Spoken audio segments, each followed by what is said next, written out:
عامر ته په کلي کې د ملک صاحب په کور کې کار ملاو شو. کله چې ملک صاحب هغه ته کور ورکړو نو هغه له ښار نه خپله ښځه شګفته او دوې لوڼې ریشمه او سیمه هم راوستې. په لاره کې د کلي سره نږدې یو ډېر زوړ مندر وي. کله چې د ریشمه نظر په هغه مندر ولګي نو ریشمه ته یو عجیبه احساس وشي. ریشمه وایي دا مندر ډېر زوړ ښکاري. مورې موږ به دلته کې لږ ودرېږو، زه دا مندر ګورمه. د هغې مور ورته وایي ریشمه چپ شه چې زر کور ته ورسېږو، او دلته کې وخت ضایع کول نه غواړم، زه ستړې شومه، زر کور ته رسېدل غواړم. د هغې پلار ویل کور ته د ځای بس لږ لرې دی، موږ به ډېر زر ورسېږو. په همدې وخت کې د سیمه طبیعت خراب شو. ریشمه ورته نارې کړې سیمه څه در باندې وشول؟ سترګې خلاصې کا، ما خواته وګوره سیمه.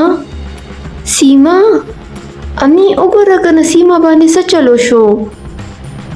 شګفته خپل خاوند ته وایي موټر ودروه، سیمه ته څه وشو لږ وګوره. د هغې خاوند ویل ها زه موټر ودرومه. کله چې موټر ودرېدو نو شګفته، ریشمه او سیمه د موټر څخه راکوزې شوې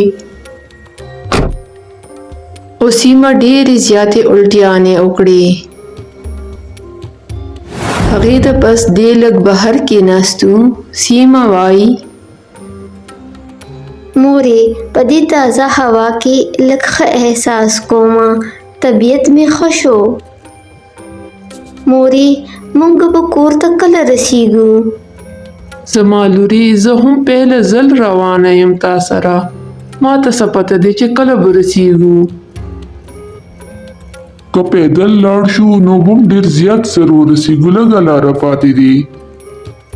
سیمه ما یو زوړ مندر ولیدلو، راځه هلته ځو هغه ګورو. هیڅ ضرورت نشته مندر کتلو ته، موږ په دا ځای کې نوي یو، اوس راغلي یو، موږ ته هیڅ پته نشته دی چې په دلته کې څه دي او څه نه دي. او بس چپ شه، موټر ته دننه شه چې کور ته ورسو، ستا پلار به موټر هم واپس کوي. سبا سحر کله چې عامر ناشته کوله هغه ویل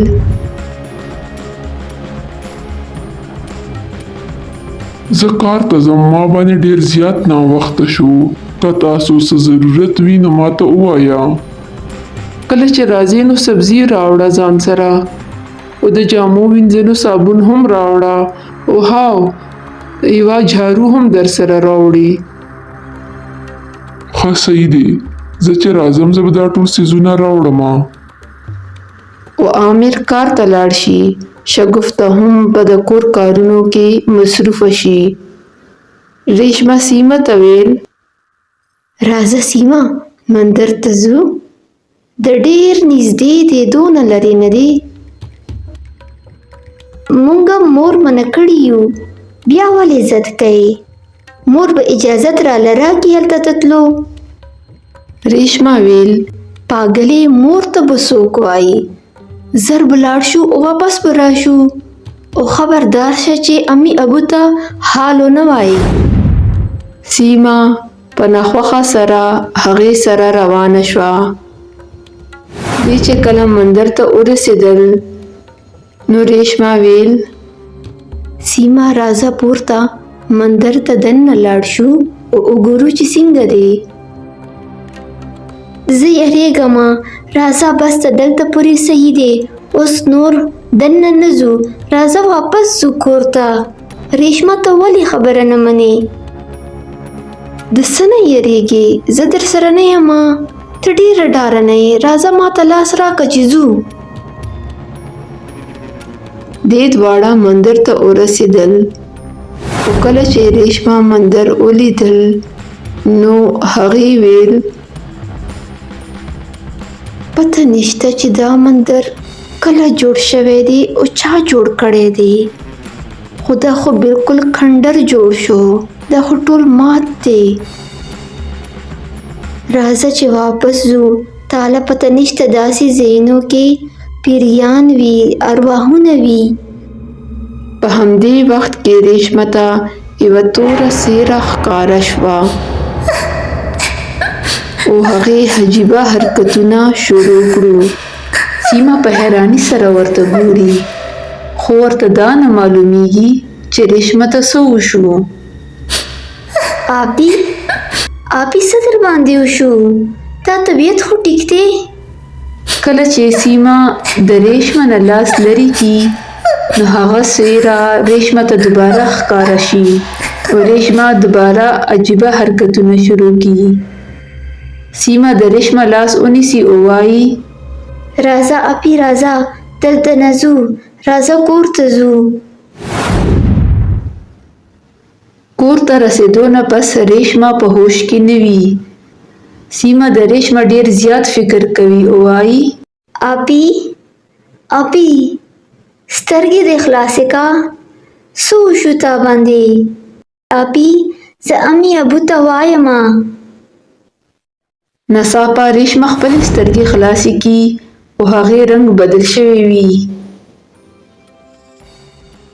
چې سیمه ورته وګوري نو د یرې نه په چغو شي. تا ته څه شوي دي اپی؟ تا ته څه شوي دي؟ د تا سترګو رنګ ولې بدل شو؟ د تا سترګو باندې څه وشو اپی؟ که چیرې دې امي ابو ته وویلو زه به تا ووژنم. سیمه له یرې بېهوشه شي.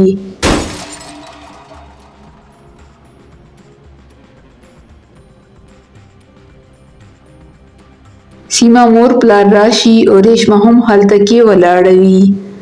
د سیمه مور وایي سیمه زما بچی، سیمه سترګې خلاصې کا، څه در باندې شوي دي؟ دلته چېرته نږدې ډاکټر نشته دی؟ راوی غواړه کنه. د سیمه بدن خو د واورې په شان دی یخ شو. ریشمه ته هم د سیمه سره وی کنه، سیمه باندې څه چلو شو؟ مورې ما ته څه پته دی؟ ناڅاپه بېهوشه شوه. د سیمه پلار وایي دلته کې یو ډاکټر نږدې شته دی، زه یې راغواړم. په همدغه وخت کې سیمه سترګې خلاصې کړي او ډېر په یره سره ریشمه ته ګوري. سیمه څه در باندې شوي دي؟ تا طبیعت خو ټیک دی؟ ما ته ولې داسې ګوري؟ مور درنه څه پوښتنه کوي، د هغې جواب ورکه. مورې ناڅاپه مې سر باندې چکر راغلو، زه بېهوشه شومه، اوس ښه یمه. الحمدلله چې اوس ښه شوې، خو ته لږ آرام وکړه. خو سیمه اوس هم د ریشمه نه یریدله. سهار ریشمه یوازې مندر ته روانه شوه.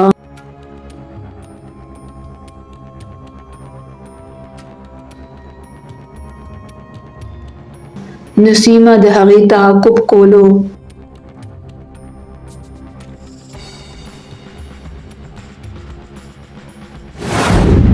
کله چې ریشمه مندر ته ورسېده هغې ته یو جن وایي زه د ډېر وخت نه د ستا منتظر یم، خو نن هغه ورځ راغلله، ته ما مخ ته یې، زما د صبر میوه ماته ترلاسه شوه.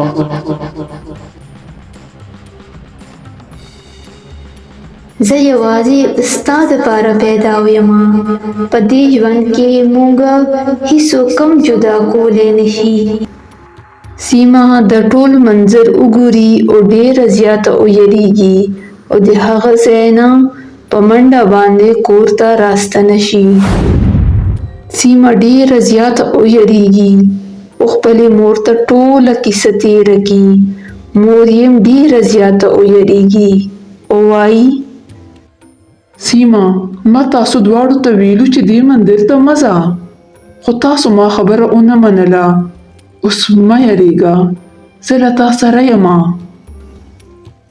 مور سیمه ته غېږه ورکړي کله چې ریشما کور ته راشي سیما او مور هغې ته ګوري. ریشما وایي ولې زما په لور داسې ګورئ؟ څه چل شوی دی؟ مور یې وایي ریشما چرته وې؟ له کوم ځای راغلې؟ زه یوازې په کلي کې ګرځېدم. نن نه بس به تاسو دواړه کور نه بهر نه ځئ او کور کې به پاتې کیږئ، پوه شوئ؟